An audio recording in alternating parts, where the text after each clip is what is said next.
Ummah has become very necessary because the unity of Muslim Ummah is so weak now. That's why, in spite of being a large number, we are being killed. Our health and wealth are being destroyed, and we are appointed terrorists. Whereas Islam teaches the lesson of kindness and peace. Islam teaches the lesson of unity and brotherhood. If we read the history, we will learn from history that at the time of Sahaba, at the time of Khulafai Rasidin, before 19th century, Muslims were so strong and they ruled from the east to the west, from the south to the north of the world. And Muslims were considered so strong only because of unity and faith.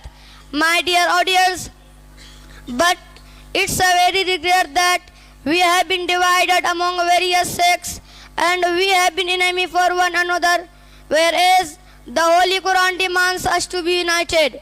My dear audience, in this verse of the Holy Quran, the rope of Allah means the Holy Quran, authentic teaching of the Prophet Muhammad sallallahu alaihi wasallam.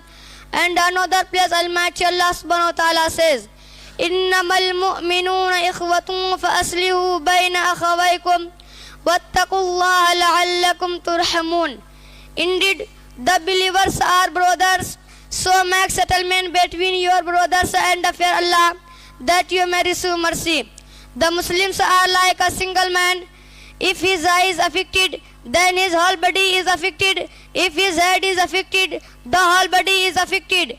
My dear audience, according to these Quranic verses and hadiths, if we become unite, if all Muslim countries become unite, if all Muslim worlds become unite, then the golden days again come back. We will rule again and nobody dare to oppress any Muslim.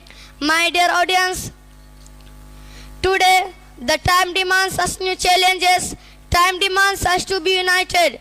Time demands us to feel the sadness and the pain of each other. Time demands us to help each other. Time demands us to wake up now. Remember, if we don't wake up now, our end will be very bad and dangerous. If our Muslim brothers are kept on killing and we silent, if our sisters are kept on raped and we silent, if our children are kept on killing and we silent, so remember that we will not be forgotten before Almighty Allah subhanahu wa ta'ala. My dear audience, now we will have to be woken up and we will have to be united.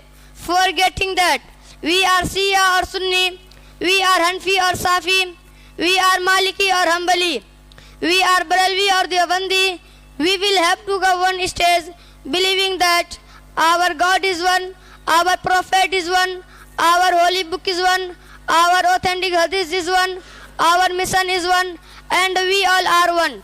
We are like a body. If one of its part is injured, the rest of body feels that pain. My dear audience, now I am going to wind up my speech. Pray to God that may Allah give us the right sense of Islam and make us unite. Ameen. وَمَا عَلَيْنَا إِلَّا الْبَلَاغُ.